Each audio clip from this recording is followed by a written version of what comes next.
Hey guys, Don here for the OSBGL, and I am back with yet another solo Battle Companies mission.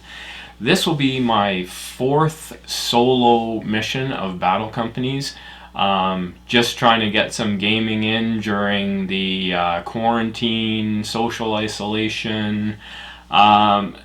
This could possibly be my last solo episode, as things are slowly starting to open up out there, so don't know quite how long it will be before we can get together with our friends in game, but here's hoping the next episode I will not be playing by myself.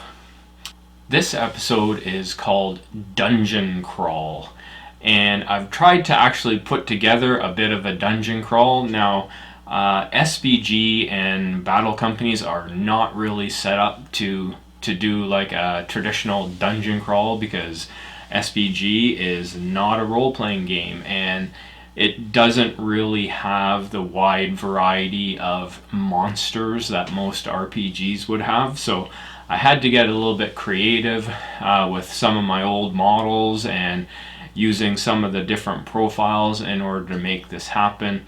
And I couldn't. I decided to split the warband up into three different groups and fight basically three small little skirmish fights, and then one bigger one at the end. So this will actually consist of four small little fights. To start it off, I've written a short narrative to sort of set up how the battle company became separated for these encounters, and so I'm going to just read that off now before we go to the table and look at the first mini encounter. In the last episode, Morin and his warband, the Wrecking Crew, took control of an old ruined hill fort in the Weather Hills. Inside the fort, they located a sealed portal to an underground passage. After close examination of the ancient Dwarven ruins on the surface, they were able to open the gate. Two of their warband, Oscar and Max, were too injured to come on this mission, but Morin would lead the remaining 9 members of his warband down into the long-forgotten underground passageway. Surely this passage must lead to the lost Dwarven hold they were in search of. So taking torches in hand and brushing aside the thick cobwebs, they entered into the dark tunnel. Only a few steps into the tunnel, Ares, who was at the back of the line, turned around and went back out, thinking he heard his shield brother Max calling him.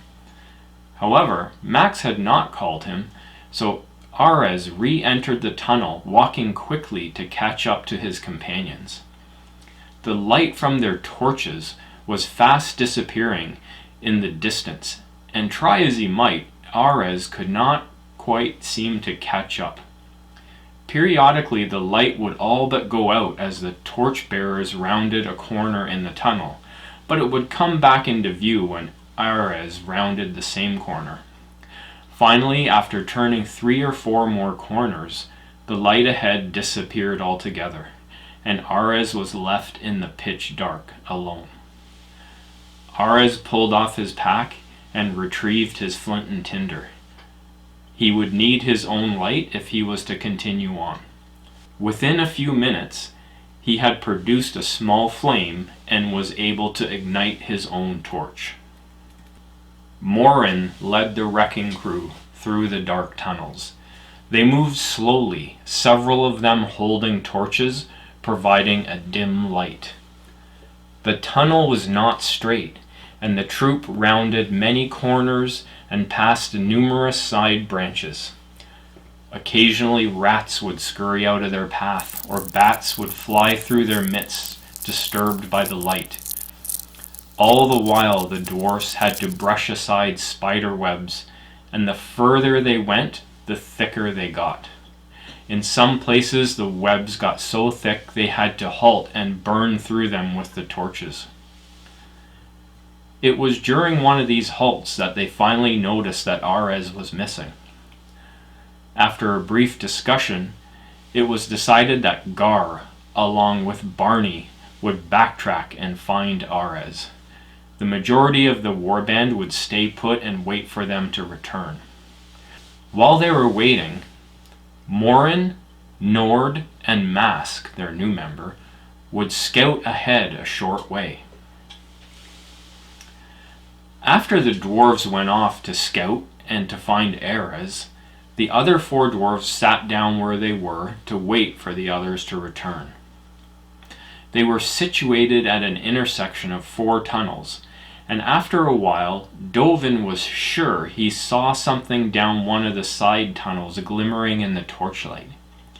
He got up and walked over to inspect it and found it to be several gold coins lying on the ground. The other 3 soon joined him to inspect the small treasure. Holdo, the hobbit, then piped up, "Look, there's more over there, a little further down the tunnel." After picking up several more small piles of coins, the group found themselves with a decent pile of treasure. However, they were unsure of where they were. So when Morin returned to the spot where they should have been waiting, nobody was there. It was in this way that the dwarves eventually became separated from one another. Alright, here is our first encounter. And in this encounter we have 4 of our warband. We have Lothar, our warden hero, who is our custom path. We have Dovin, who has just been promoted to a hero. He's an Iron Guard and just rolled a hero in the making. And then we also have Rek, two-handed axe-wielding dwarf. And we have Holdo, the hobbit archer. And in this encounter, they will be facing a swarm of hungry giant rats. Again, this is not a profile that exists in SBG. So what I have done is I've used some of my old Games Workshop Warhammer giant rats and painted those up along with some smaller ones, which I believe came from the Skaven at one point. And I've put together a base which is a swarm of rats. And for that one there, I've created a custom profile and kind of just based it on the bat swarm and the Kerbane. So it's got, well, I'll see if I can post the profile here. And it has a move of 5, a fight 2, strength 3, defense 3, 2 attacks, 4 wounds, courage 2. And I'm guessing about 20 points for that. For the giant rats, I'm simply using the profile for the Goblin Town Goblin. So we'll be using that profile there. So the big rule for them is that they have chittering hordes, so they can support as if they're all armed with spears. The objective of this mission is going to be for the dwarves to come through here and get off the board over here, and they must pass that red line there. And what I am going to say for this mission is if one of their party gets knocked out, they can just leave him where he lies if he wants, and he will have to roll on the injury chart as normal, or they can treat that guy as a heavy object, and if they take him past this line, he will not have to make a roll on the injury roll at the end of the game. All right, so that's basically the mission. On the giant rat side, so it starts with 6 giant rats and 1 swarm, and the giant rats, when they get killed, I will roll a dice, and on a 4+, they will return to the battlefield, and on a 1 to 3, they're permanently dead. So they could come back, and when they do come back, I will roll to see which of the entrances they come in on.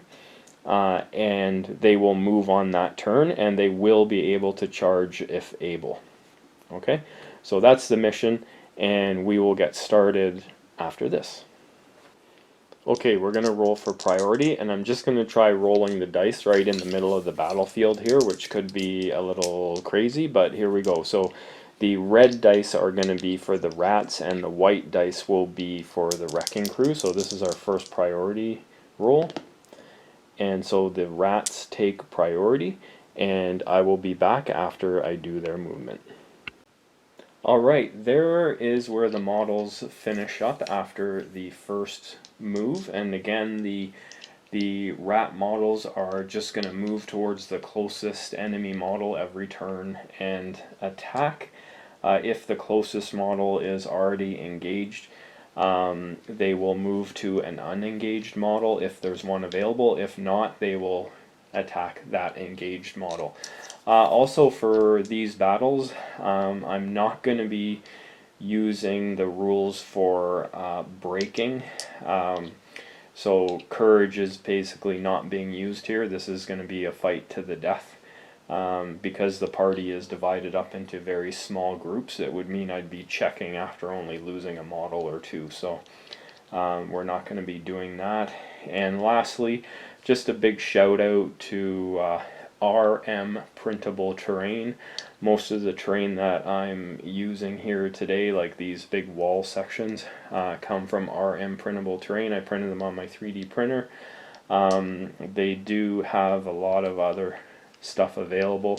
Really good product for this game. So thanks a lot to Mark and RM printable terrain. Okay, so everybody's moved, so there's no fighting this round, but we're into the shooting phase first, and there could be one shot here because Dovin does have throwing axes, and he is within range of that giant rat, so he will make an attack, and I'll see if I can roll this without knocking a whole bunch of things down. So he does not hit. He needs a 4 to hit. So we'll go right into priority for the next turn. Again, red for the rats. They take priority again, so let's just see if any this marker is 5 inches. Are any of them within charge range? He is just within charge range, but that will be the only one, because this well here will make sure that that one can't charge. So this guy, Wreck, would be the closest, so he's going to come around and probably end up just short about here. These guys, this is only a few models, so I'm just going to move them on camera. This guy will move here, so he's going to move up to there.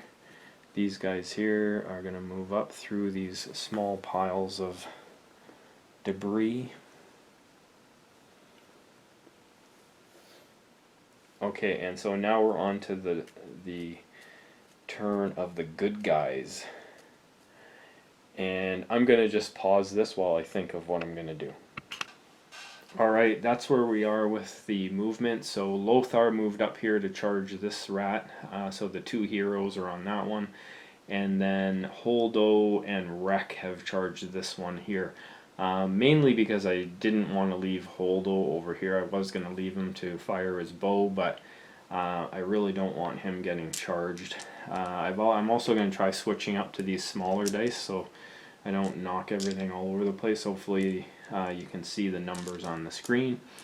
So we'll go right to the combats. So we'll do this one here first. I'm not going to call a heroic combat over here. I've only got 1 point of might on the table. So we're going to go with this combat here first. So it is Wreck and Holdo versus 1 giant rat. Wreck will not two-handed, and so the rat is the red dice, and here we go. And the rat takes it with a 3.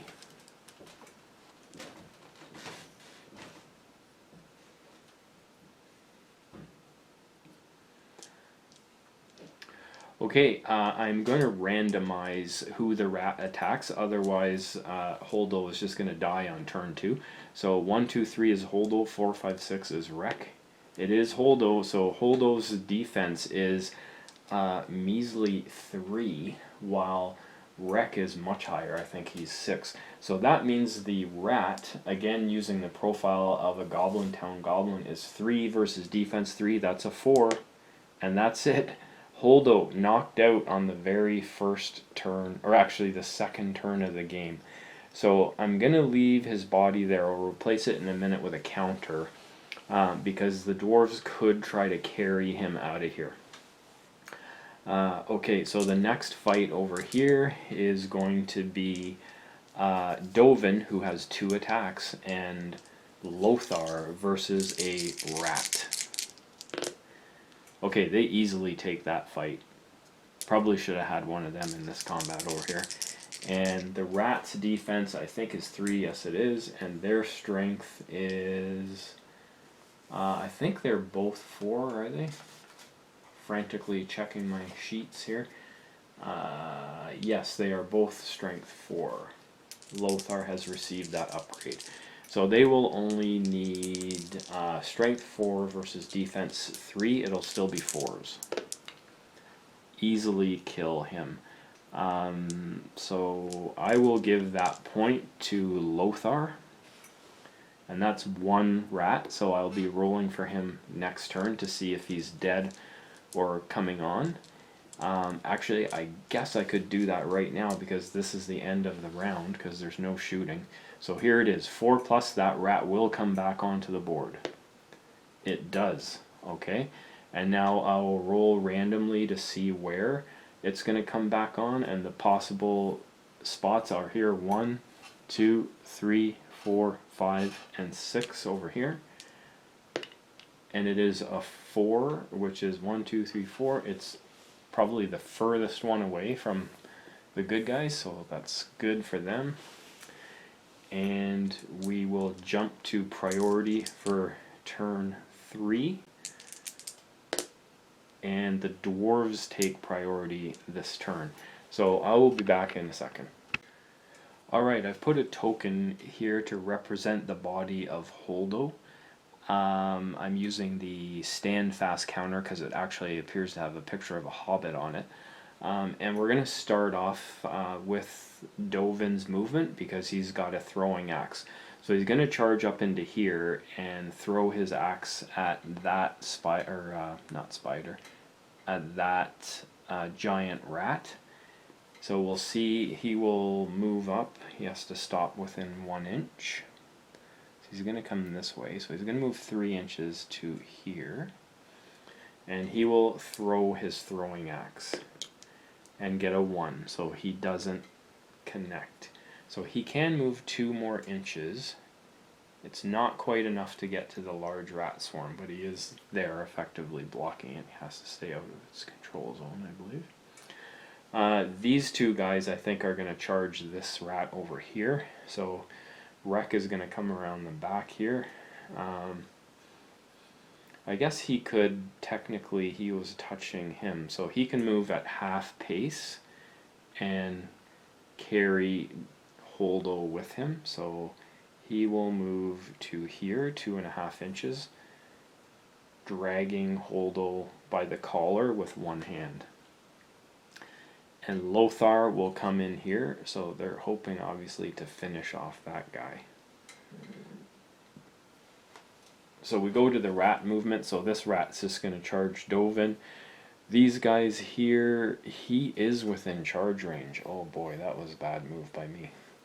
And these guys are going to move to the closest. And I'll say this guy here is the closest. So he can actually get up there, and with Chittering Hordes he can support. This guy is going to be closer, so he won't be able to make it. He's there. And then we have 1 guy over here. Closest is going to be that. So he's just going to move up to about there. Alright, so we're into combat. I was thinking about using my point of might to do a heroic combat here, but now he's engaged with these 2. So we're just going to go with Wreck versus this rat here. 1-on-1, not 2-handing. Red is the rat, white is the dwarf. The rat wins again, oh my goodness. So he gets pushed back. Let's see if he can wound his second guy in a row. No, because he is strength 3 versus defense 6, so he would need a 6, I believe. Then over here we have 2 rats fighting Lothar. This one here is able to support because I'm giving them chittering hordes. I think Lothar is going to fight here though. He does have defense 7. I'm going to have to get my chart. Just give me 1 second. Okay, so we're going to do this fight right now. So it's Lothar fighting 2 rats. And Lothar has a defense of 7 and the rats strength of 3. So they will need 6s if they win. So because of that, I think Lothar is going to fight here because I can't just shield or else they'll be overwhelmed. Here we go. Sorry, I got the wrong dice here. Red is the rats. Rats for the win. Push him back. They need 6s to wound. No 6. Thank goodness. Okay, over here now. So we have Dovin, and then we have the Rat Swarm, which has 2 attacks and a fight value of 2, and 1 more rat also with the fight value of 2. So here we go. 5 dice being rolled. The rats take it with a 5. Jeez, I think the good side has only won 1 fight so far. So they push him right back to there. And they have 3 chances to wound him. They're all strength 3 versus his defense of 6. So they do need 6s here. They do not get it, thank goodness. Okay. That's it for that round. So priority. I believe we're on turn 4 now. Rats take priority. There's almost the only reason I would try to do a heroic move here is because I have 1 throwing weapon, but you know what? I don't think it's worth it. So I'll be back after the rats do their move.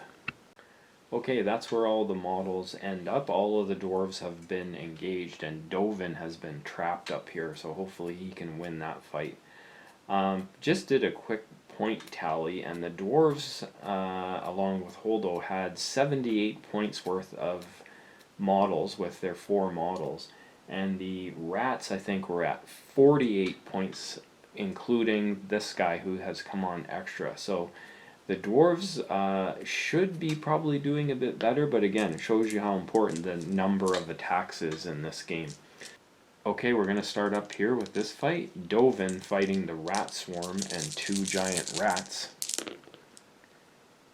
Dovin and the rats both roll a 6, but Dovin takes it with his higher fight. Now, he could go after the rat swarm because that won't come back, but the problem is it has 4 wounds.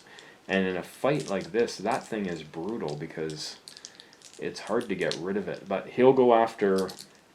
With his first attack, he's just going to go after a regular rat. So it's strength 4 versus defense 3, so he does need a 4. Doesn't get it, and here's his second try. He does. So he kills this rat, pushes this one back an inch, pushes that one back an inch. So that was good for them.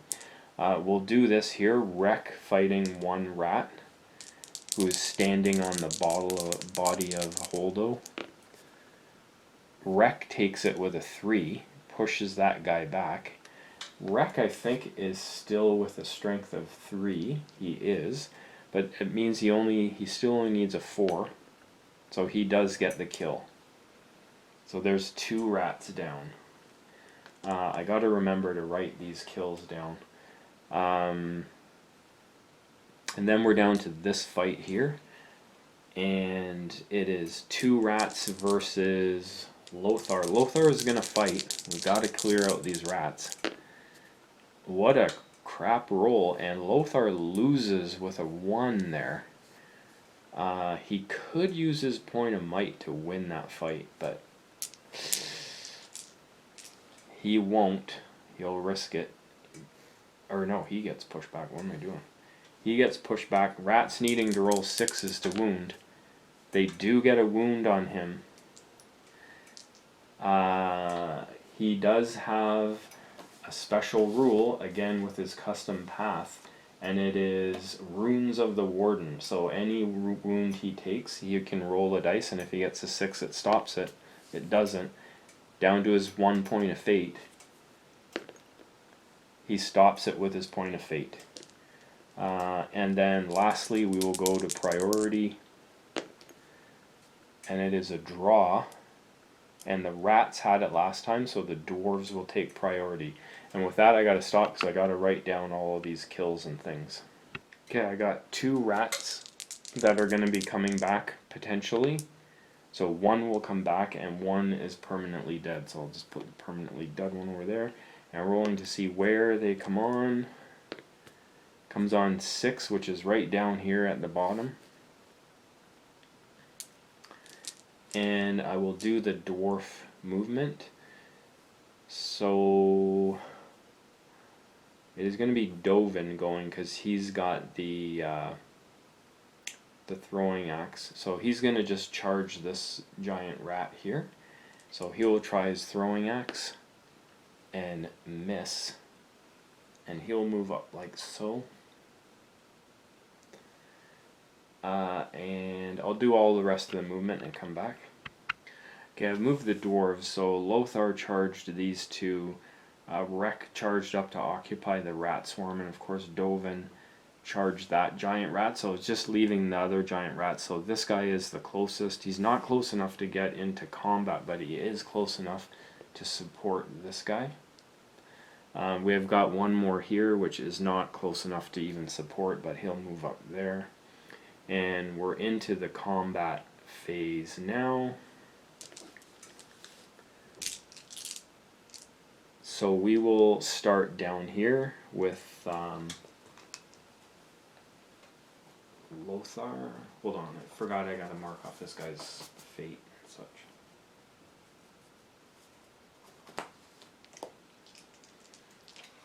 Okay, we're gonna start down here with this fight. So we've got 2 rats fighting Lothar, so 2 dice versus 1. Lothar is going to fight, and he wins it with a 5. So Lothar, going for his 2nd kill of the game, needing a 4, he gets it. So this one is pushed back. Actually, we'll take that one off, so pushes that one back. So we'll need to roll for that rat to see if it's going to come on next turn. And now we will go to Rek, who is fighting the rat swarm, not two-handed. The rat swarm does take it though, needing 6s to wound Rek. No 6, thank goodness. And up here we've got Dovin with his 2 attacks fighting 2 giant rats. And both roll a 5, and Dovin takes it on high fight. And 2 attacks to try to kill that rat. He does kill it. That one does get pushed back.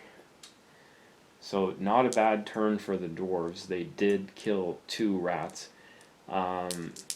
This is a problem here though. They've got to recover that body because I don't want to have to roll on the injury chart for him. So rolling for the 2 giant rats that were killed. 1 comes on again, 1 will not, so that will move over there. Where is it going to come on from? 6 again, so it's back here. Probably the best spot. Well, actually, maybe not, because they want to recover the body of their friend there. I don't think I rolled priority, so priority, red takes it, so that is the rats. Okay, so we're just going to have to let them take the priority, and I'm just going to move them because it'll be easier. So I'll go with this guy first, so he's going to be the closest, so he'll go there. This guy will go there. These 2 will charge into Lothar. This guy's just going to move up, he's not close enough, and that's all there is to it. So we'll start down here again with Lothar. Down here. So 2 rats versus Lothar. Lothar wins it with a 6. Thank goodness. And does not kill, but I am going to use his point of might to take out a rat, because he only needs to get a 4. Not sure that's a wise move, but we're going to do it because they need to clear out these rats. Okay, over here, Wreck fighting against the rat swarm, not two-handed. Wreck does take it. Can he put a wound on? The defense of the rat swarm is a 3, so he needs a 4. Does not get a 4. Pushes them back. And then Dovin fighting on his own against one rat. He takes it with a 5. 2 chances to kill. He does kill it with a 4 here. Kills that one. So again, 2 rats down, but at the cost of the only point of might on the table. That's it for that round. Let's roll for the rats to see if they're going to come back. Both will come back. That's horrible. 1 at number 1, which is here up at the top, and 1 at 4. 1, 2, 3, 4 way across here. Okay, priority. I don't even know what turn we're on now. Probably turn 6, something like that. The dwarves take priority. Okay, I'm going to stop and think if I can plan this out. Alright, so I'm going to start with Dovin. He is going to charge the rat swarm and throw his axe. He gets a hit with a 5, needs a 4 to wound, does not get a wound, but he's going to come right around here. I want it to be out of the charge range of this other incoming rat. And over here, Lothar is going to charge here, touching both the rat and the counter of Holdo, and this guy Wreck will charge this rat. These guys will just move up. Just quickly do this movement. This guy's way out here. Okay, so no shooting. We'll start down at the bottom with Lothar fighting against one rat. The rat takes it, needing a 6 to wound Lothar. Does not wound him, but does push him back. Again down here, Wreck takes that fight, needs a 4 to wound. He does not get it. That's not what we were looking for there. Here, 2 attacks versus 2 attacks. White is Dovin. Dovin takes it with a 4. Can he get at least a wound on this rat swarm? Let's roll. He gets 1 wound on the rat swarm, and that's going to be it for this round. I will get a counter to put beside the rat swarm. No rats were killed this round. Here's the priority roll. So the dwarves will take priority, and I will be back. Okay, so I got a counter here indicating 1 wound. So Dovin is going to start by charging this rat and throwing his axe. He does get a hit, and knocking all the furniture all over the place. And rolling to wound, does not get a wound, but he will charge both. These 2 down here will charge again, touching that, and he'll also touch that. So we'll start, let's start up at the top this time. So it is 3 attacks for the rats and 2 for Dovin. Rats take it. They need a 6. They don't get it, thank goodness. Down here, we're going to go with Lothar. Lothar fighting Rat. Rat takes it, no might left for Lothar. No wound. Rat fighting Wreck. Wreck takes it. Come on, Wreck. He kills it. Good job. I gotta mark this down. So he already has a kill, so he cannot get another kill. And we'll roll, that's the end of the round, so we'll roll to see if this rat is going to come back next turn. Please don't come back. It does not come back, fortunately, so that's half of the rats permanently off the table. Rolling for priority. Rats take priority. Back shortly. Okay, I've done the rats movement, so these guys have charged Dovin. The rat swarm was just out of charge range of Wreck. But now that he's charged into Dovin, Wreck is within charge range. This rat has moved up to here. And so with that, Dovin will not drag Holdo's body. He'll actually just charge the rat swarm to pull it off of Dovin. And that's it. So no shooting this round. We'll go right into combat, starting down here with Lothar. Lothar takes it with a mighty 6. And does not wound. Just can't get the wounds. Up here, Wreck will fight the rat swarm. Rat swarm takes it with a 6 and pushes him back. They need 6s to wound him. They don't get it, thank goodness. And lastly is Dovin fighting a rat. And the rat takes it with a 5. Lo and behold.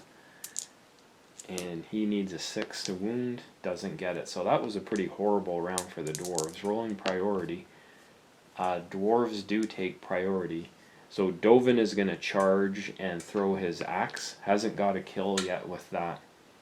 We're going to do a repeat of last round. He's going to move over and slightly touch Holdo. We do have a rat reinforcement coming in. Not quite within range to support. We'll go right into combat down here. Lothar fighting rat. Rat wins. Needs a 6. Doesn't get it. It's a 1. Rat swarm versus Wreck. Wreck takes it. Can he put a 2nd wound on the rat swarm? He does.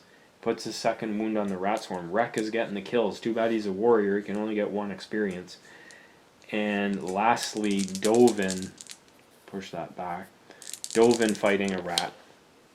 They both roll 6s, but Dovin takes it with the higher fight. And he has 2 chances to get rid of that rat, and he does. So Dovin picks up another XP. So I'll roll right away to see if that rat is going to come back, because that's the end of the round. It does come back, and location is 4 again, which is good for the dwarves because it's way across the board over here.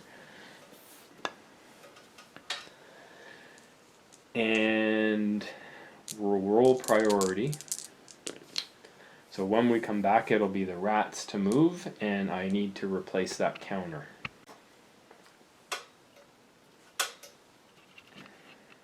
Alright, that's the move. We got a rat over here who's just moved up 5 inches, and then we've got 1 rat charged here, 1 rat charged there, and the rat swarm there. So we'll start down here again as usual with Lothar versus 1 rat.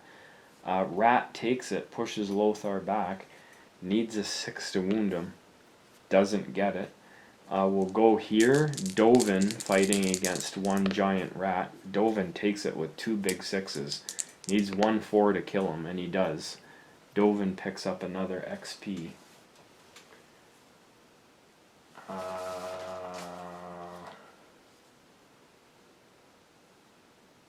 I'm done. I'll be back.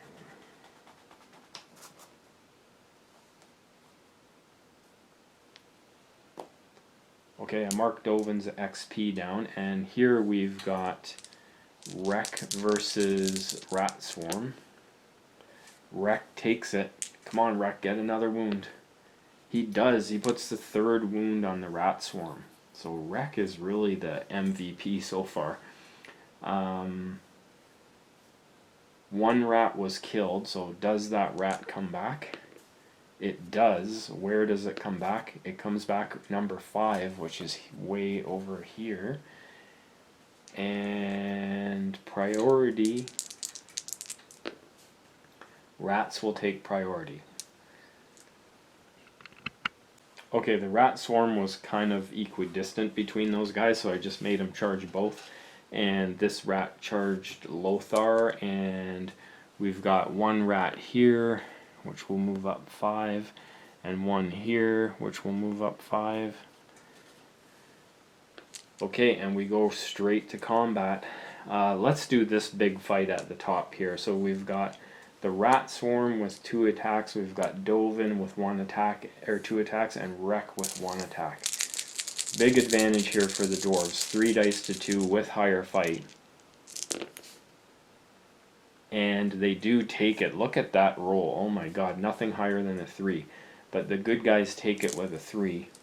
So they only need one more wound to finish off the rat swarm. And here it is. And they don't get it. Not 1 4 out of all of that. Brutal.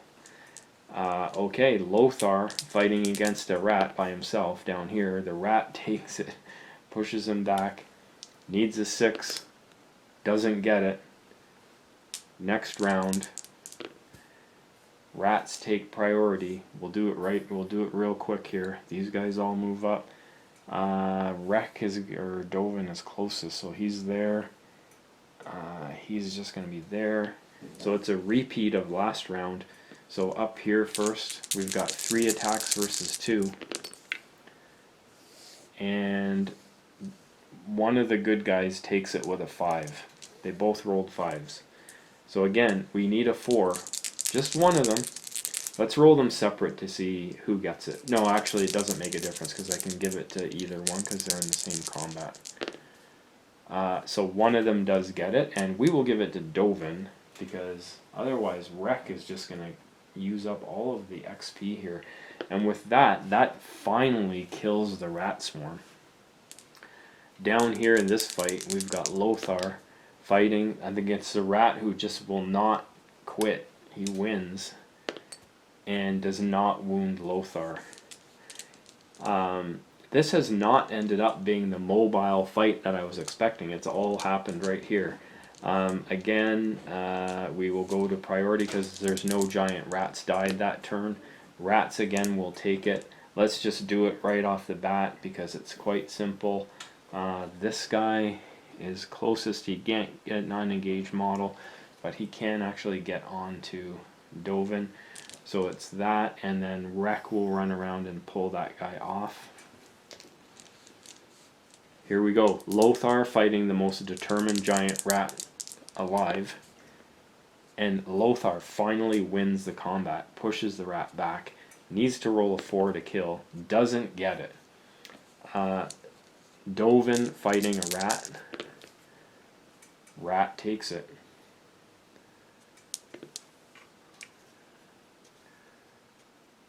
Knocking over my little table from Terrain Crate. This is the company that makes this stuff. Rat trying to kill Dovin, and he rolls a 2, so he doesn't do it. And last but not least, Wreck. Let's see if he can kill another rat. He takes it 2 5s. He takes it on high fight, pushes him back, needs a 4, doesn't do it. Priority.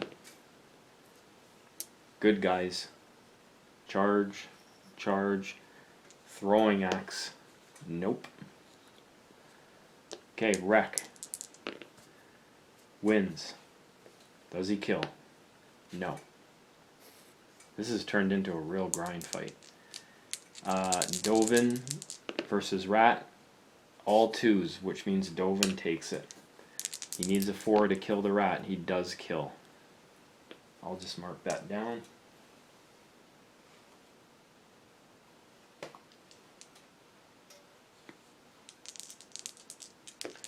Okay, Lothar versus Rat. Lothar takes it. Can Lothar get a kill here?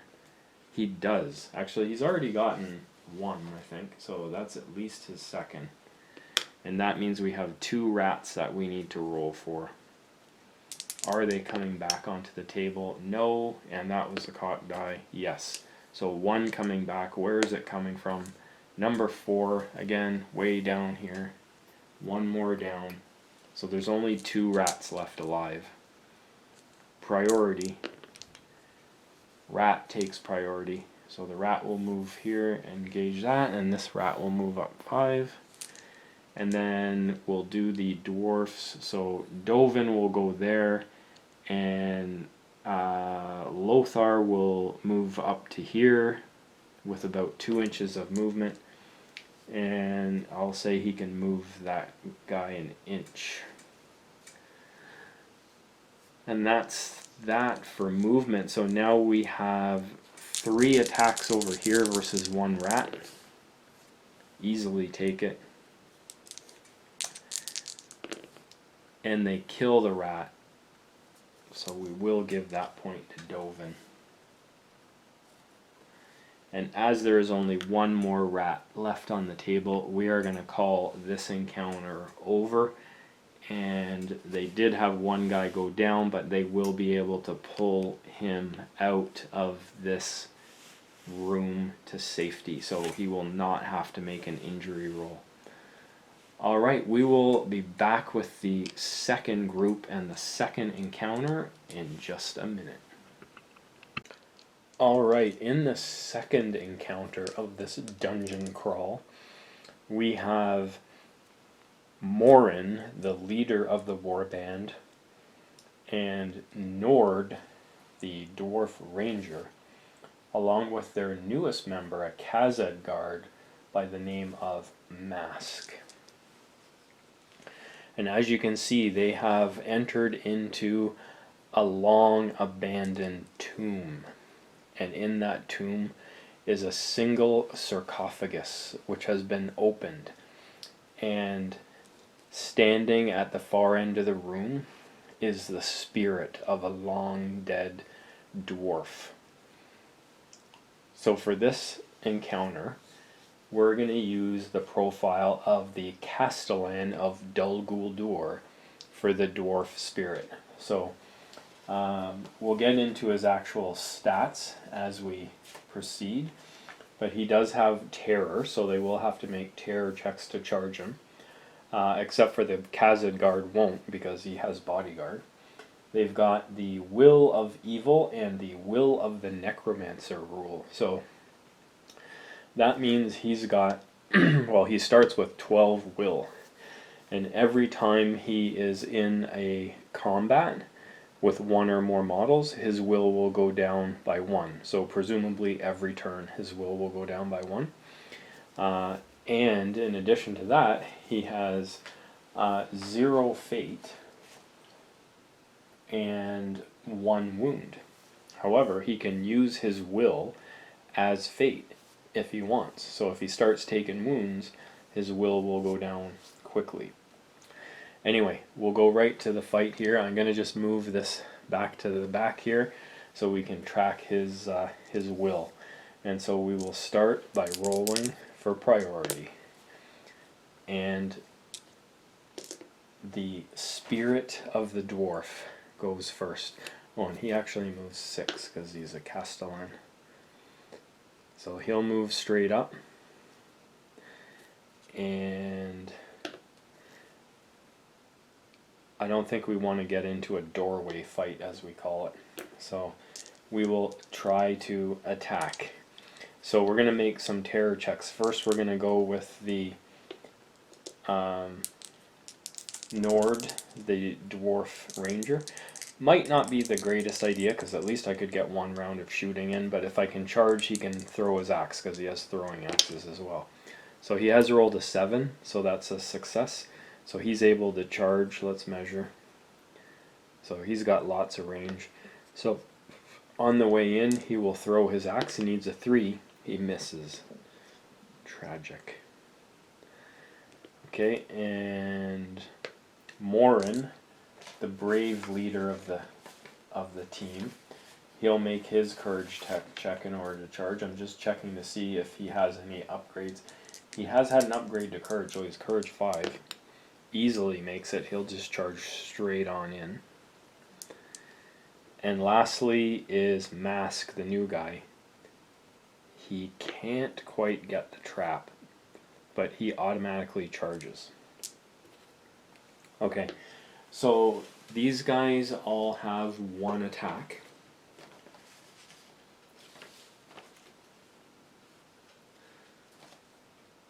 Okay, so he has 1 attack.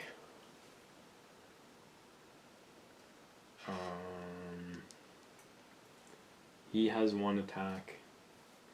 Actually, what I'll do is I'll roll a big dice for him so that I know it's him because he has might. And he has 1 attack. And I'll roll a red dice for him because he is going to two-handed. Okay?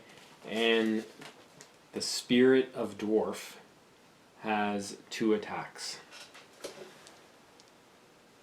I'm gonna have to get a different dice. Yeah.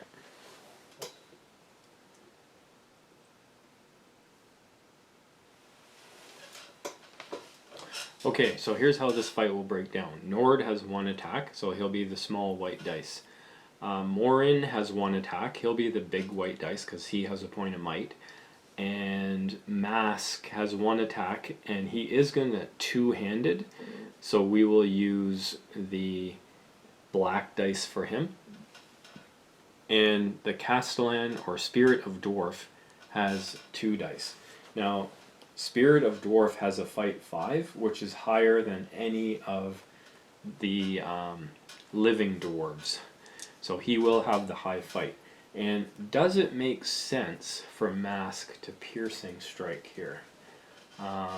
Let me see. What is his? So the Spirit of Dwarf's defense is 6, and he's a 4. So he'll need 5s to wound. If he's two-handed, that will go down to 4.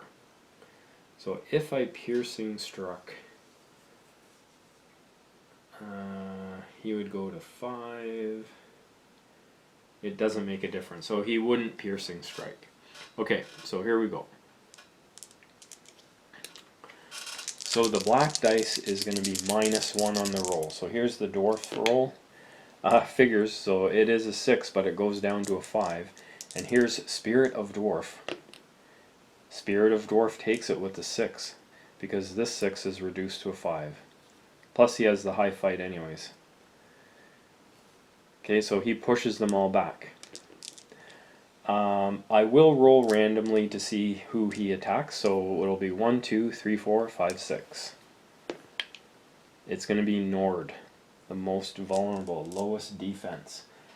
So Spirit of Dwarf has a strength of 5, which equals the defense of Nord. So he only needs a 5. He does have 2 attacks, so here's the first attack. It is not a wound, and the second attack, it is not a wound. Oh my goodness. So he will lose a point of will for being in a fight. And we will roll priority for the next round. And it is the Spirit of Dwarf. Okay, so he is just going to... He'll charge the guy that he knows isn't going to have to take a courage test to countercharge. I think that would be the thing that would make the most sense. Morin will attempt to charge. Easily makes it. So he'll come in here. And now Nord will attempt to charge. And Nord's courage is 3 or 4. It is a 4. So he needs a 6 here. So he gets it. So once again they get the trap. So once again we'll do the same thing. I'm going to keep two-handing with Mask just for the sheer fun of it. That's not right. So we're going to go like that and like that. Okay, so this one has might behind it. This is two-handing, and this is the bad guy, or the Spirit of Dwarf. Let's roll them all at once. Okay, so again the Mask rolled the 6, but it's reduced to a 5. Spirit of Dwarf rolled a 5, and he has the high fight, so he wins. Pushes them all back again. Who's he going to go after? 1, 2, 3, 4, 5, 6. He's going to go after Mask. So it is strength 5 versus defense 7. So he's going to need 5s. We'll roll them one at a time just in case he gets the kill on the first roll. Nope. And nope. So no kills. But he does lose a point of will. He's down to 10. So we'll go to the priority. And Spirit of Dwarf takes it again. He will again charge Mask. Morin will roll a courage check and fail and stand there shaking in his boots. So he would need 3 additional points in order to make it, which he cannot do. Nord will attempt. He has rolled a 6 plus his courage of 4 is just enough to get in, but no throwing axe because they're already in combat. Okay, so we've got Spirit of Dwarf, and we have got, I'm not going to two-handed this time because they don't have the advantage, so we just have 2 attacks for the living dwarves. Okay, this time the Spirit of Dwarf has botched his roll and got 2 highest, so the good guys take it. They're going to push him back. See if they can put wounds on. So the black dice is strength 4 and the white dice is strength 3. Does it even make a difference? What's his defense? I think it's 6. Yes, it is. It does make a difference. So black needs 4, white needs, or sorry, black needs 5, white needs 6. No wounds there. White needed 6. But he does lose another point of will. Down to 3 here, so we're at a total of 9. Rolling for priority once again. Spirit of Dwarf takes it with the 3. And he will charge. Morin will try to charge, checking his courage. He's loving it this time. And Nord, he's in too. So we're going to go back to two-handing with Mask.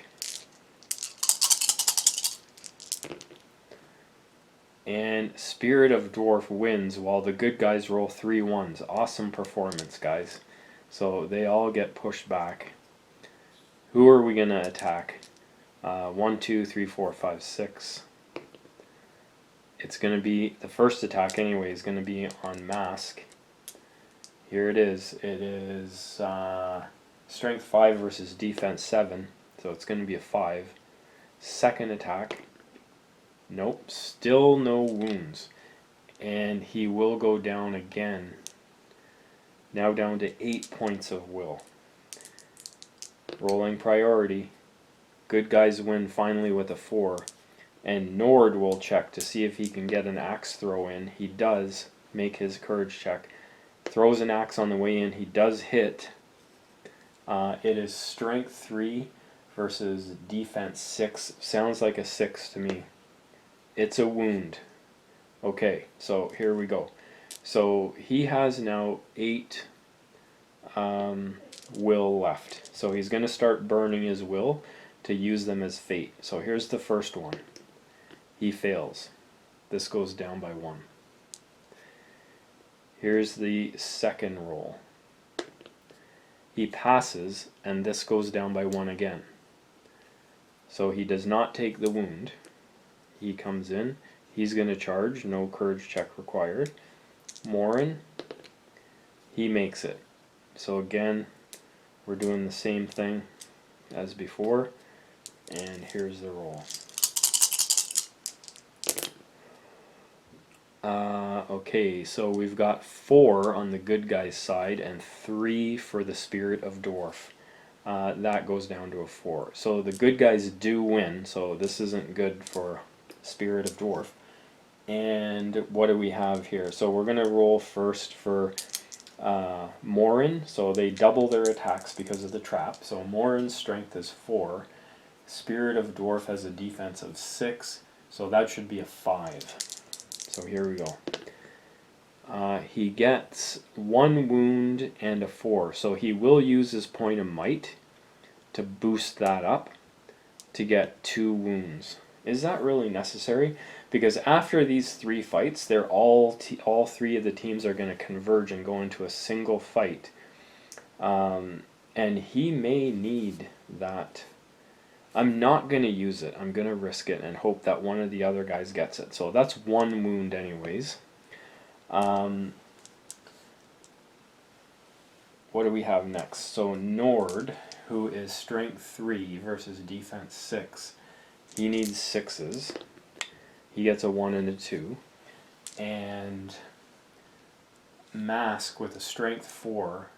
He needs 5s, but because he's two-handing, it's reduced to a 4. Oh, and he rolls a 1 and a 2. Brutal. So, okay, so the Spirit of Dwarf does take a single wound, and so he will have to start rolling his fate again in order to pass. So here's the first one, he's rolled a 1. So this drops down to a 5. Here's the second roll, it's a 3. So this now drops down to a 4. Here is the third roll, it's cocked. It's a 5. So he passes. So he loses another one for using another fate. And then he loses another one because he was in a fight. So he's now down to 2. And this is going to be his last round. So priority, whoops, let's roll 2 different colored dice. Priority, so Spirit of Dwarf does take it. So he will charge the mask. Morin will check his courage. We're getting cocked dice all over the place here now. So he does pass. And Nord will try to charge as well, and he does make it in as well. So just that alone will bring the Spirit of Dwarf down to 1.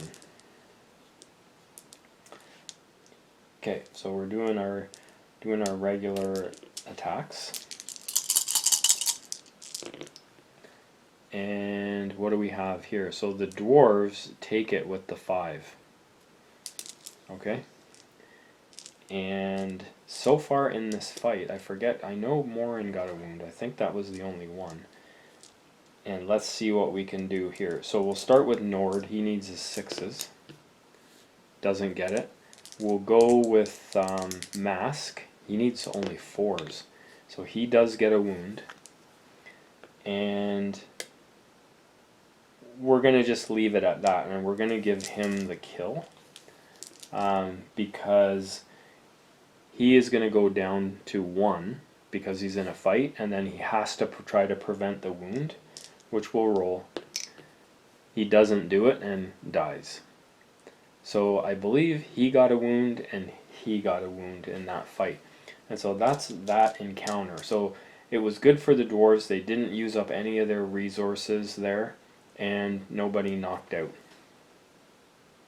And honestly, Spirit of Dwarf got unlucky because he should have got a kill in one of the early rounds. I think he rolled like 3 times to get a wound and didn't do it. Okay, in the third of our mini dungeon crawl encounters, we have got a group of 3 dwarves. Gar, the hero, who is a ranger, Barney the barbarian, which is a custom profile, sort of similar to an Iron Guard at this point, and we have Arez, who is just a dwarf warrior with shield, and they will be up against 2 giant spiders. So the giant spiders have poison fangs, so poison weapon basically. They have swift movement, which means they can move over difficult terrain with ease, and they cause terror. Okay, we're going to start by rolling for priority. Okay, and the dwarves get priority. The problem here is that these things can charge 10, so they can get all of the way up to about here, which isn't great for the dwarves. The thing is, like, they can't charge if they can't see the dwarves. So Barney is going to move up to here, and Arez is going to move up to here, so they can't be charged. And I think there is just enough space in here where Gar can move over into the corner here and potentially get a bow shot. Okay, so these guys are going to both move up. They can move their full 10, which is close enough to get into combat, but they can't because they don't have line of sight at the start of their move. So this one's just going to move up to here, and this one is going to move up to here. Alright, so we're into shooting. So Gar is definitely going to take a shot here, but first, Barney the Barbarian is going to use his throwing weapon attack, which is a chain. He still has like a manacle around his wrist from when he was imprisoned in a previous episode, and attached to that is a length of chain. So it's going to be like a whip. It's 3-inch range and it's strength 2. So he's going to roll to see if he can hit with that. He's got a 4+ shoot, and he does get a hit. So it's strength 3, and the really weak part about the spiders is their defense of 3. So he only needs a 4. He does, so he puts a wound on the spider. And Gar will now shoot with his bow. He is -1 to hit because he did move, and he only has a 4+ shoot still. He does have Master Archer, Pinpoint Shot, and Heroic Accuracy. And I can't remember what those are, to be honest. I think one is you re-roll ones, and I'm not sure what the other one is, but I'll roll, see what I get. So he hits. And I'm just going to pause so I can check those rules. Okay, Master Archer is you can declare Heroic Shoot each turn without expending might. Wouldn't have made any difference here. And Pinpoint Shot is hero may re-roll to wound rolls of a 1 when making shooting attacks. Okay, so he's using a dwarf bow, which is strength 3, so he only needs a 4 to wound, and he can re-roll it if it's a 1. That's cocked, and those are 2 dice, not 1. It's a 1, okay, so he can re-roll, and he gets a 5, which kills this spider. Okay, second round priority roll. Spider takes priority.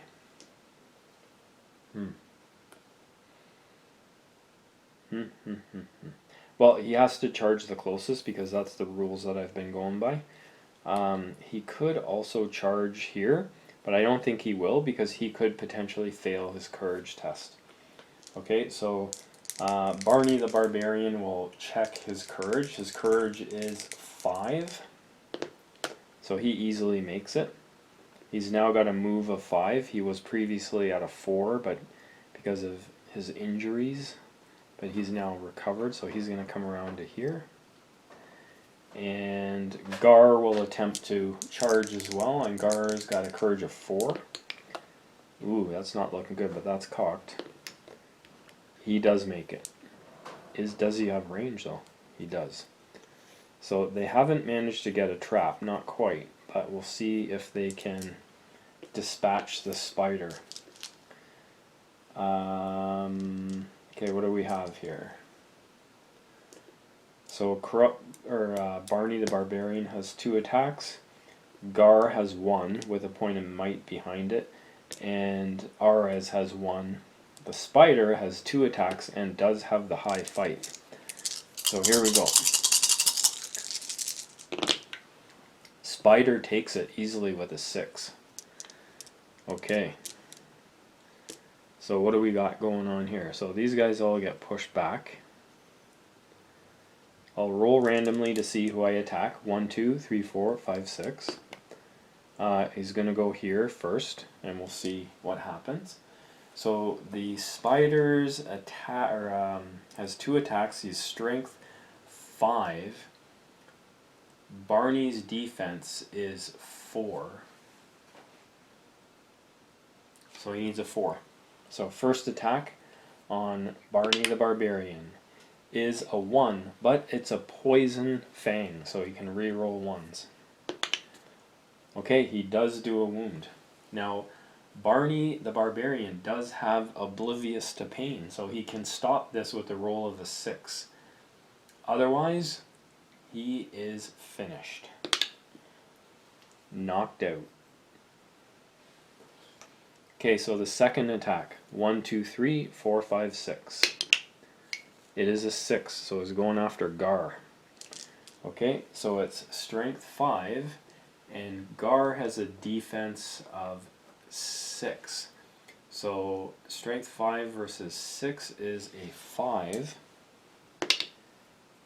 doesn't get the wound. We'll go straight to priority. Dwarves win priority. Arez will try to charge. He makes it in. Gar will try to charge. He also makes it in. Okay, so we will go to the fight. They both just have one attack, correct? Yes. Sorry, I'll use a big white dice for Gar because he does have a point of might. Okay, so what do we have? We have the spider at a 3 and we have Gar at a 3. So the spider is going to win, but Gar will use his point of might here to win the fight. And hopefully they can dispatch this guy, otherwise they could be in trouble. Okay, so Gar and Arez are both only strength 3. But fortunately for them, the spider is defense 3, so they need 4s. And both of them get a 4. Okay, so they do kill the spider, and they both get a XP for doing a wound. This fight did not go quite as well as the last one, because Gar did use up his point of might, and they had a guy lost as injured. So it was a short, bloody fight, but some resources were used up for the dwarves. And we will come back with the 4th and final encounter where all of Wrecking Crew rejoins into one force for the last fight.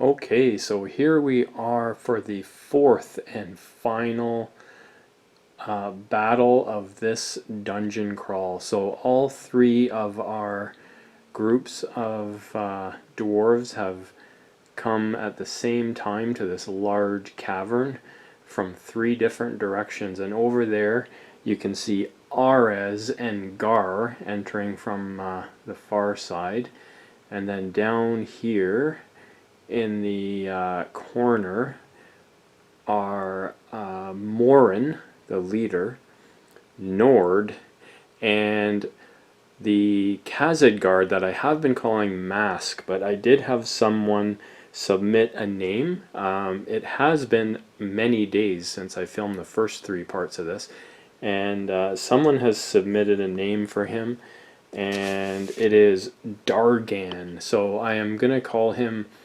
Dargan the Mask. Seeing as it already started, I'm calling him Mask. So, and then down here we have the last 3 guys, which is Dovin, Lothar, and Rek, using a 2-handed weapon there. And you can see in the center of this large cavern is the skeleton of some huge creature. Looks to have been chained between these 3 outcroppings. This is all stuff I 3D printed. That's all from RM printable terrain, and these guys will be facing those 2 cave trolls. So we've got what do we have? 8 of our dwarves fighting 2 cave trolls. So we'll see how this goes, and I will pan out here to set this back up. And we'll be back in a second as I roll priority and such.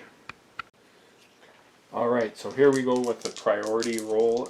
Red will be for the trolls and white for the dwarves. And we have a tie, so we'll re-roll that. And it goes to the Wrecking Crew. So I'm going to move these guys, and then we will come back after. Well, I guess I'll move both the trolls as well, and we will be back. Alright, so everybody is moved, and you can see the troll with the spear has moved towards Lothar, Dovin, and Rek, and the troll with the 1.5-hand hammer and the chain has moved towards Arez over here, as he was the closest. But we do have 1 shot, so Gar over here only moved half, so he's going to fire 1 shot at the troll here. He still only has a 4+ shoot, And he did move, so he is going to need a 5 to hit, and he does roll a 5 to hit. Okay, so worth mentioning, he does have pinpoint shot, so he would re-roll a 1. And he is strength 3, or rather he has a bow that is strength 3. I guess I should just double check that he is in range, because it's only 18, I think, for that bow. So he is, yeah, so he is strength 3, and the troll is defense 6, so he does need a 6 to wound. He does not get a 6. He gets a 5, though. Does he have might? No, he does not. He has already used it, apparently. Alright, so that is the one shot, and we will roll priority again, and see what happens. Okay, so the trolls take priority, and I will be back after the trolls' movement. Alright, the trolls have moved. This troll has moved directly towards Dovin 6 inches, and the troll with the hammer has moved directly 6 inches towards Arez. What I'm going to do with the dwarves, because fighting 2 trolls is quite the handful for these guys, and they have used some of their resources, like we already know Gar has used his point of might, and so has Lothar, so they only have 1 point of might on the table, and it is with Morin over here. So I'm going to try to move these guys over here to link up with Nord, and hopefully these 2 can make it over here so we can have at least 4 dwarves fighting a troll. So there's no ability to strike here, so it could go rough for the dwarves. So I will stop it now and come back once I've done the dwarf movement. Alright, the dwarves have all moved. Gar has not moved. Arez came around here, and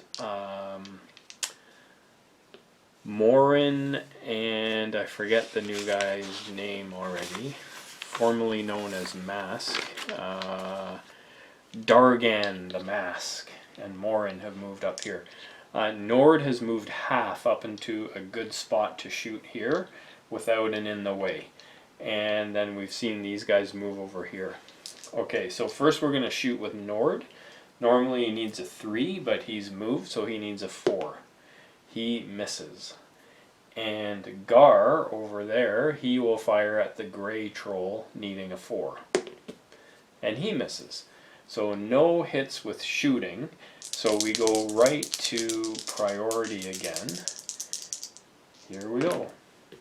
So priority goes to the trolls, and I will just move them right away. So not sure who's the closest, but I don't think it really matters because he's going to go to here.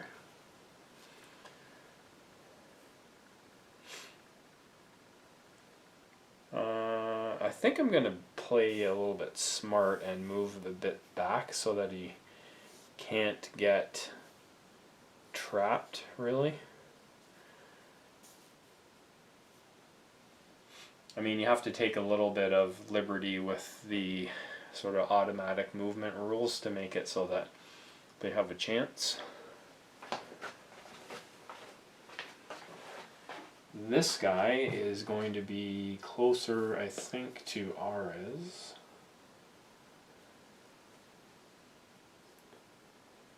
Yes. So he will move 6 towards Arez, which would put him there, which, again, that would allow him to get trapped if everybody charges.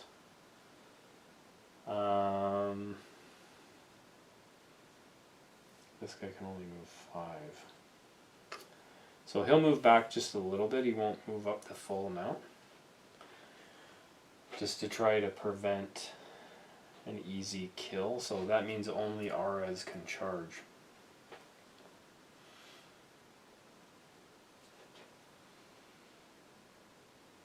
You know what? We'll move him up to about there. I think that's reasonable. Okay, so the dwarf movement, do they attempt to charge? is the question.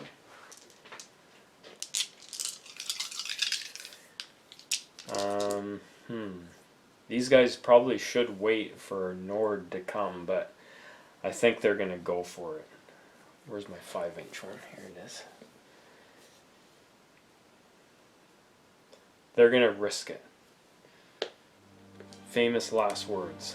Okay, so they have to make courage tests. So we'll start with Dovin. He makes it, and he's going to throw an axe on the way in. He gets a 5, so he hits. He'll need a 6 to get a wound, though. Doesn't get the wound.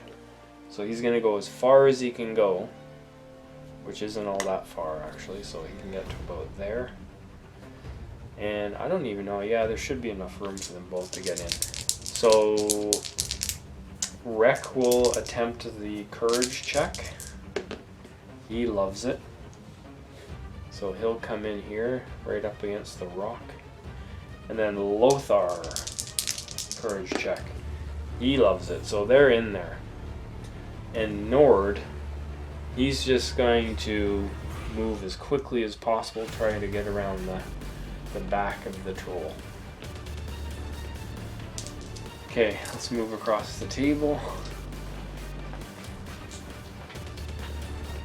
Over here, so we can charge with everybody, with the exception of Gar. Possibly could even get a trap there. So let's go for it. So Arez is going to attempt to charge. He rolls a 7, so he's good. So this one's the important one. So 3 is about 2 here. So he can only probably get to about there. Okay, so Morin. I think he makes it. That would be better check. Does he have a 5? Yes, he has had a courage upgrade, so he does make it. Without much issue. And Dargan. He automatically makes it. What am I rolling for? And Gar will move up maximum. Okay, so we do have fights. So we don't have a trap in either spot, but we both have 2 fights. Okay, so we'll start with this fight here against the spear troll. So I probably need a couple of different sized dice. So we have 3 attacks from the troll, which will be the 3 red. There's no might here, so it doesn't actually make any difference. So we have 1 attack here, 1 attack here, and 2 here. He has the high fight. I'm just trying to decide if I should two-hand it or not with Rek. It does actually make a big difference. So Rek will two-hand it. Or should I just piercing strike? He does have an axe on his belt, because he has strength 3. If he goes to strength 4, then he only needs a 5 to wound. So he'll not two-handed, and he will piercing strike. Lothar, what is your strength? I think he's strength 4, so he's good, and he's good. So he'll piercing strike, and they'll fight normal, and all told, they get 4 attacks, and there's no might there. So we're rolling all of these dice. Okay, there's 6s everywhere, which means the troll wins the fight. Okay, so he's going to push everybody back.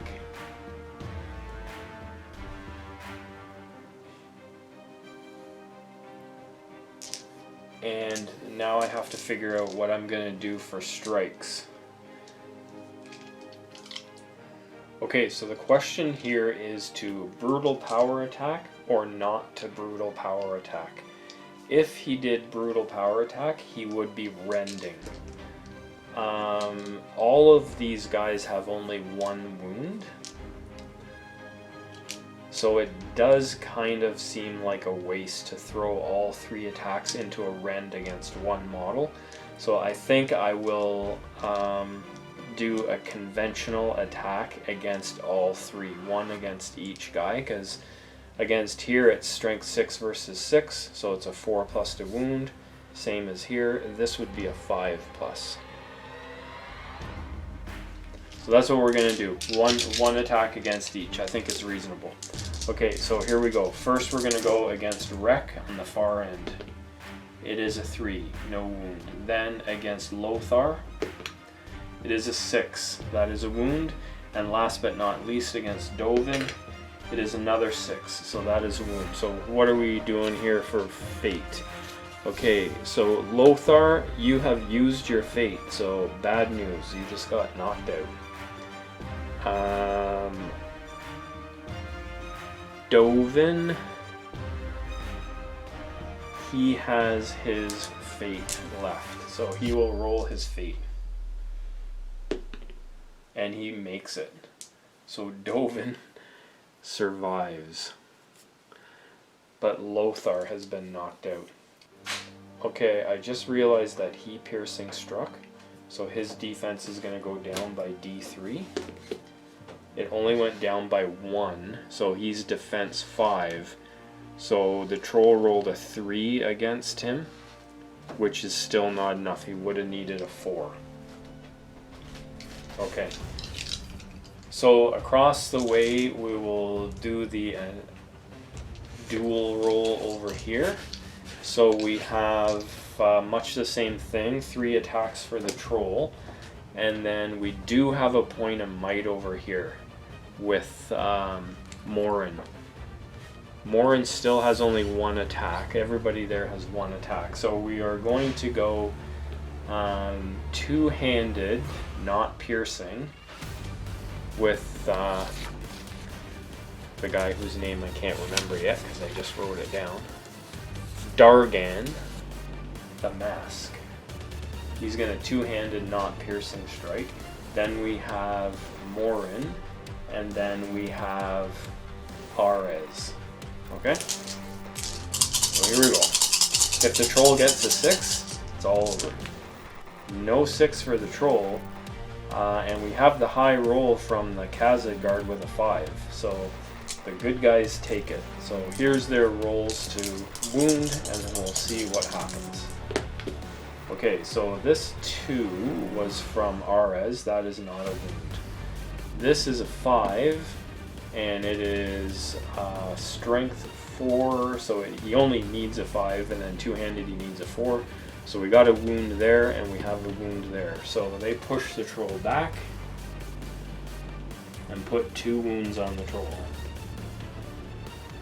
So that fight went well, whereas this one over here went poorly for the good guys. Okay, I'm going to roll priority, and then I have to mark down those points of experience. It's a draw, and who got priority last time? I believe the trolls had the priority last time, which means the good guys get the priority this time, and I will just stop this to make some notes, and then I will come back with the movement. Okay, this is not good here, because where Nord is, he cannot actually see the troll, so he will not be able to charge, so it's going to be up to these 2 guys. But Dovin, he's going to check his courage and try to charge. He has a 6 there, which should be enough for him, and okay, yes, his courage should be a 4. So he does make it, and on the way in, he'll throw an axe. He does not get a hit. So he'll charge, and then Wreck will charge. He loves it, so he's in. And over here in the back, we have Nord moving up. He can move up 5. He probably would have been able to get in, but he cannot because he... actually, I wonder if he could still be cheeky and get a trap here. So I can move there to 3. He still has enough movement. He would have been able to charge, but he can't charge. And normally he would have to stay 1 inch out of a control zone, but there is no control zone right now. because the troll has been charged. So he is actually going to come right up and be like 1/16 of an inch outside of charge, but that will provide a trap should the dwarves win. On the other side of the table, we have Dargan doesn't need to roll, but Arez will need to roll. So here's his roll. Courage check, rolls a 9, he's fine. Morin, he rolls a 4, which will be a fail with his courage of 5, but he will use his point of will so that he can get in. So he raises his roll by 1 to a 5. And then Gar will roll. And Gar rolls a 6, so he is good. His courage is 4, so they all kind of barely make it. Okay, so I will make those moves and be back in a second. Okay, so it's looking bad for the troll over here. He desperately needs to roll a 6. And over here, well, it's looking a little bit better for this troll here, but should he lose, he still will be trapped. Okay, so we're going to start over here where there is no might for the good guys, so that will be for Mr. Troll. And then we will have Rek, and we will have Dovin, and we will have Nord. Now, we already know that Rek, because there's a trap going on here, I am not going to two-handed or piercing. I'm just going to hope that we can roll a 6 out of this. Okay, here it is. No 6s, and the troll has the high roll with a 5. So the troll wins. And it will do the same thing he did last time. Actually, what I'll do is 1, 2, 3, I'll start attacking him. It's a 4, so I'm going to start attacking him. So first attack on Rek. It is a 4. So Rek has been knocked out. And then I have 2 attacks on Dovin, because Nord is actually not in the combat. Ugh. And he is knocked out. So this troll has actually wrecked this whole flank. That is not good for the dwarves. And not 1 wound on him yet. On the other side of the table, we have the troll. And then we have, what do we have? We have, I will two-handed with, no, I don't need the two-handed because he's strength 4. So I have basically the Khazad Guard, I have Gar, I have Arez, and the black one will be Morin with the point of might.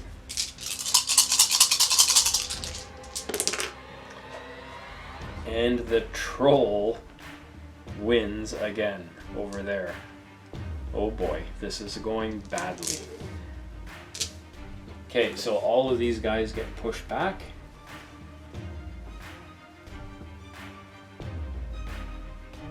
And we will just direct our attacks in a random way, I think. Starting with this guy is a 1. 1, 2, 3, 4. So Morin gets the first attack. It is not a wound. Second attack will go against Morin again. It is a wound. And what does Morin have? He still has his point of fate and point of might, so here's his fate. He is knocked out. Last attack, 1, 2, 3, 4, 5, 6. It is against Arez, and so here's the attack. And it is not a wound. Alright. So we will roll priority. So the dwarves had priority there. And the trolls will, or cave trolls will get priority. Okay, so this cave troll is just going to charge Nord. Simple. And over there, I'll do what I did in the previous encounter. He'll charge against the guy he knows doesn't have to make a roll against him, because he has bodyguard. So he'll move to there. Try to move a little bit further away for escaping the trap. So Gar will try to charge. He rolls a 5, which is not enough, but he does have a point of will, which he will use, and so he gets in. And then Arez will roll, and he makes it with a roll of a 7, so he can move this far. So no trap happening here, but they just need 1 wound. 1. Okay, over here, we're going to just roll here. Nord is not going to do anything fancy, so here's the troll.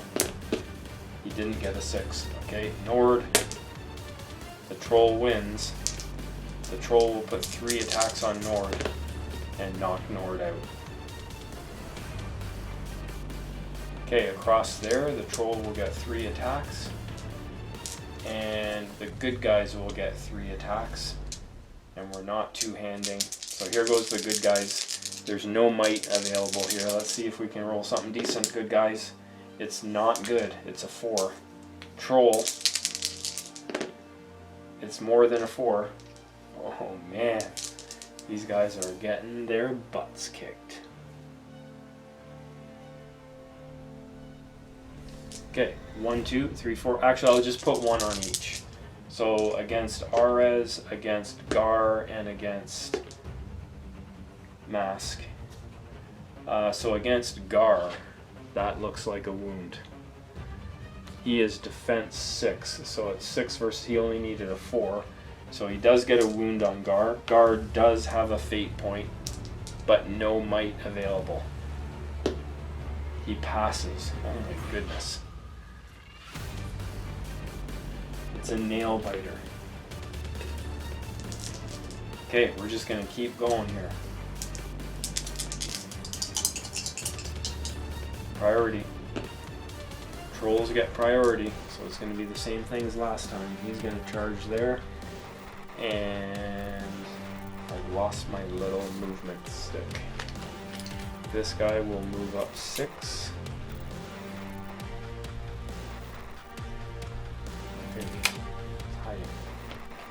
Okay, so over here we've got Gar. He makes it. He's going to move into there. And we've got Arez. Come on, Arez. This is it. This is clutch. He makes it.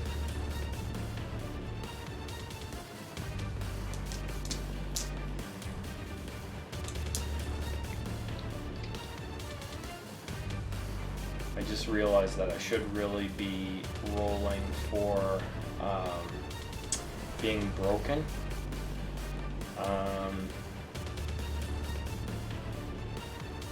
Gar rolled, that would have been his stand fast roll, and he made it, so that would have meant Arez wouldn't have had to check, and Arez's roll would have been his courage test, but Gar would have to roll courage test to charge, which he would have made, so we're good there. Okay, and this guy has now moved up 6, so we have a fight happening over there. Okay, let's roll it all together again. No might, no special strikes. Maybe I should special strike, eh? No. What's Gar's strength? Gar and Arez are only strength 3. That's the problem, so they need 6s. I think Arez is gonna... No. Oh, I don't know what to do. I think Gar is going to piercing strike. I don't know if he even has an axe though, because he's a bowman. I think he has a dagger actually. Oh, okay, Arez is going to piercing strike. Such indecision. It's incredible. Okay, here it is. And the good guys manage to take it finally with the roll of a 6. And there was much joy in Mudville. Okay, so we're gonna just roll everybody out and see what happens. Okay, so Arez, he piercing struck, so he's strength 4, so he needs 5s. He doesn't get a wound. Gar, well, he's only strength 3. He needs to get a 6. He doesn't get a wound. Oh my goodness. And last, but certainly not least, is Dargan. It all relies on him, needing a 5 or 6. There it is. He gets the 5, puts the final wound on that troll, kills the troll with the hammer. Oh my god, that was close.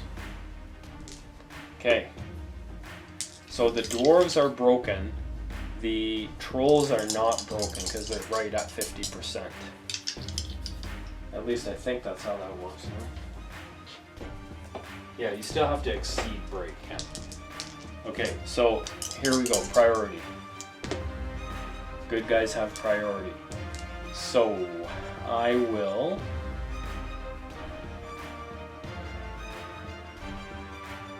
move with Gar first.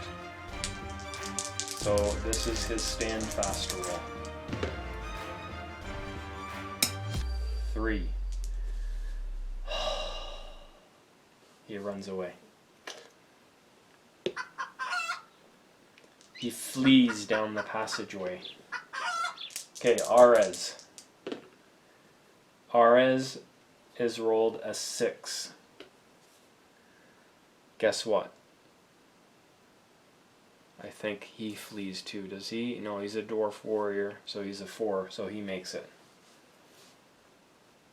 He's not a chicken like his archer commander. Okay, we don't want to get charged, I don't think, this turn, do we? Because we want to make sure we can charge. So he's going to go to there, and he doesn't have to check, I don't think. Actually, I think with bodyguard, once the person you're bodyguarding is gone, I think you possibly lose that. Let me check the rule. Yeah, so for bodyguard, it's only as long as the model that they're bodyguarding is alive, they automatically pass courage. So he is no longer alive, so he does not automatically pass, and he will have to check for courage. And he runs away. So only Arez was brave enough to stand and face the troll. And the troll will move right up to him. And we are going to call that game because we are down to below 25% for the dwarves. So they have been routed by the 2 trolls. And Arez turns around and runs after his buddies, leaving the 1 troll in command of the battlefield. And that was a horrendous end to that mission. Okay, so I will do the war's aftermath, and we will see what happens to the wrecking crew after that disaster. Alright, here are the results of the last battle. The ones on the left were all knocked out in that last fight, and these 3 fled the battle. In addition to that, we had these 2 get knocked out in previous battles. Holdo, though, was carried out of the rat nest, so he will not have to check for injury. That was a special rule that I made for that one. But Barney the Barbarian will have to check. And of course we had these 2 guys miss that match, so they will join back to the warband with these guys. And so none of these guys will have to check for injury. So we can move them over. So I will get myself set up and we will roll for injuries for these 6 guys. Alright, here we go. So we have the 3 heroes in front and the 3 warriors behind. So first up we are rolling for Morin, the leader of the wrecking crew. And he has rolled a 6 and gets a full recovery. Next up will be Lothar. Lothar rolls a 7 and gets a full recovery. And he actually has an old battle wound, so he will get rid of his old wet battle wound because he got a full recovery. Next up we have Dovin, and he will roll a 6 and get a full recovery. Now we move to the warriors, and first up we have Barney, the barbarian. And he has rolled a 5, and he is injured and will miss a game. Next we have Nord. Nord rolls and gets a 7, which sounds like a full recovery. And last but not least is Wreck. And Wreck is going to get a 11. It's a shame that one of the heroes couldn't have got that, and he gets a full recovery. So that was a really lucky injury roll, because the only downside is Barney the barbarian will miss the next game. But you know what? After rolling 6 injury rolls, I'll take it. And with that, all 3 of my heroes that were injured for so long have all shaken off their injuries. 2 old battle wounds and 1 arm wound. All of that is gone. Okay, so we will come back again with experience. Okay, so we're here to do the experience for this warband. Okay, so we'll start out with Holdo here. So Holdo was at 2, and he did manage to participate, although be it very briefly in this scenario, and got himself 1 XP for participating. He is now at 3, so he does not get to check anything.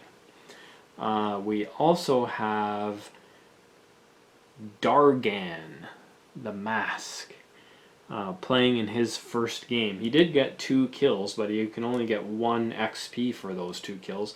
Plus he did participate, so he's on the board with 2 XP now. So there we go with him. Move that out of the way. Who else do we have here? Arez here. He was at 4 XP, and he did manage to get a kill and participate, which brings him up to 6. So he can check for advancement on the Moria expedition, and if he gets it, he will become an Iron Guard, or if he gets a 6, he will become a hero. Here's the roll. It's a 4, so he does promote, and Arez becomes an Iron Guard. Just make a note of that. Okay, so that's pretty good. So another Iron Guard in the troop. So who's up next? Corrupt Barney. Corrupt Barney, who will be missing the next game. He did get a wound on something, and he participated, which takes him from 11 to 13. So he is not advancing and not in the next game. Wreck here. He got a kill. Actually, he got 4 kills in his game, but he only gets 1 XP for that. And he did participate, so he gets 2, which takes him from 7 to 9 XP. No check for him. Nord, the Dwarf Ranger, he got a kill and participated and goes from 6 to 8 XP, so nothing for him. Okay, now we're on to the heroes. Okay, so who do we have here? We have Gar, who ran away in the last battle. He did pick up 2 kills and participated for 3, taking him from 16 to 19, but that does not give him the magic number 20, so he will not be checking. So that leaves these 3. Okay, so first off, we are going to go to Morin, the leader. He did manage to get 2 wounds in the long scenario and participated for 3, which takes him from 24 to 27. So he will be checking. Lothar, he got himself 4 wounds against the rats and participated, going from 21 to 26. So Lothar will also be checking for an advancement. And Dovin just knocked it out of the park against the rats. He got a total of 9 wounds and participated 10 wounds. So he will actually go from 11 to 21 and go right past Gar in experience. Wow, Gar's still sitting at only 19. Okay, that shows you what 2 attacks can do for you with strength 4. So all of them will have to check. Now, Lothar is using a custom path, which I have come up with. And I am going to have to go upstairs and take a picture of that off my computer so that I can figure out what he's going to get. So I will be right back. Alright, I'm back. And so we're going to roll for Lothar first. I've got a copy of his path with me, which is the Path of the Warden. So here it is. It is a 9. So he already has Inspires Courage and Runes of the Warden, plus a couple of upgrades. What is 9? 9 is strength or defense, and each can only be increased by 1. And he has already had his strength increase, so he is getting an increase in defense. So he will now go to an 8 defense, and he will get plus 5 points. So that's that for him. Okay, and so next we have, we'll go for Morin, who is going on the Path of the General. So let me take us back to the Path of the General.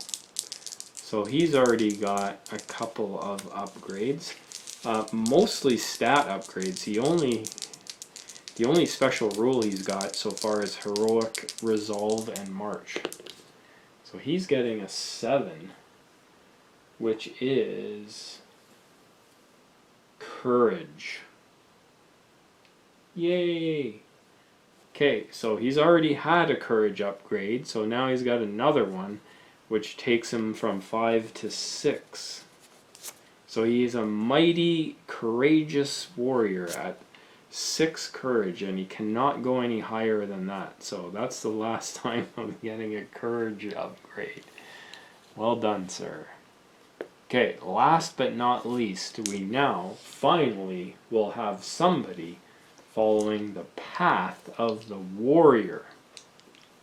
Okay, so here's his roll. He does get 2 rolls. The first roll is a mighty 4, which is Hero Slayer. This hero gains a +1 when rolling to wound against heroes. Alright. Hero Slayer.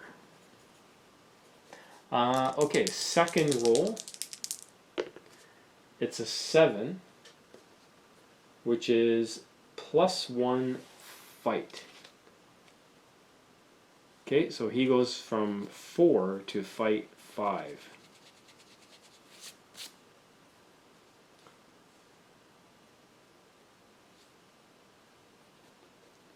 Okay, so he will go up by 10 points. So we had quite a few increases there. Not really the ones I was looking for, honestly. But we'll take what we can get. And last but not least, after experience, is influence. Now, we did have 0 influence, and I am going to count this as a draw, seeing as we won 3 missions and lost badly in the last one. So overall, we'll count this as a draw, which leaves us with 3 XP, and I do not think I will roll to bring another reinforcement in, and instead I will just take a quick look and see what we can buy with 3 influence. Alright, after looking long and hard at what I can buy with 3, what I've decided to do is buy Morin and Lothar. I'm going to buy both of them throwing axes because it only costs 1 influence point. In the case of Morin, it is going to increase his profile by +5 though, because he has a combined wounds and attacks of 3. In the case of Lothar, it'll just be +1. And that will take me back down to 1 influence. I was going to also buy one for Gar, but I want to have 1 extra influence next time in case I do end up getting 3 again next time. Just so that if I do roll on the reinforcement chart and roll a 1, then I will I can boost that roll. So that is what I'm going to do, and I'm just going to add all this up and come back with the total. Well, thanks for watching it. If you've made it this far, guys, really appreciate you joining me on this video, my 4th solo battle company video. I think it's my 4th. Things are slowly starting to open up here in Ontario. It is going to be June 1st tomorrow, and I am really hoping that this is going to be my last solo video, and I can get Garrett back in here with me to play the final game in my sort of side quest for the Wrecking Crew. I kind of pulled them out of our Journey to the Blue Mountains narrative campaign, the one that's in the Battle Company's book, to run these solo battles, just for something to do really while in quarantine. But again, I am back at work, and I don't have as much time to do the solo videos now, so probably won't be coming out as regular as they have been. This one took me a little longer to get done because it took me probably a week and a half to film it. But I will hopefully still put out additional videos in the series if people want to see them. And hopefully I will have Garrett here playing with me again because it's been way too long. And yeah, so hopefully we will get back together soon for some non-solo games. That probably ended up being a fairly long video. I have no idea how long it ended up. I actually filmed it in 2 sort of chunks, about a week apart. I ended up having to film the entire last section a second time because I ran it once the first time using 1 troll and 1 swarm of rats, and the dwarves just walked right over them without even breaking a sweat, and it was not entertaining whatsoever. So I thought, you know what, well, it'll be tight, it'll be potentially tough, but I'll try throwing 2 trolls. Rough. Really rough. Without heroic strike, it is a much different situation. All the trolls have to do is roll a 6 and you are in trouble. And there were lots of 6s being rolled that time by the trolls, but we let it stand, and in the end I got off lucky with the injuries, so it didn't end up being disaster. So I have 12 models now in the warband, and without Barney included, so the 11 without Barney who's missing one, we're at 257 now. So we're getting up there. And just to continue the narrative a little bit, when the dwarves gather themselves up and patch their wounds and head back into the cavern and the remaining troll is gone, They head to the back of the cavern where they find some fallen dwarven pillars. And beyond that, another tunnel leading into yet another chamber. So could this be the entrance to the lost dwarven hold they seek? Come back next time and watch the last episode in this side quest of the Wrecking Crew. Anyway, guys, thanks again for joining me on this one, and don't forget to get your toy soldiers out and come and play some games with us. Hopefully we will play some games again soon in person in the OSBGL. Thanks, guys. We'll see you next time.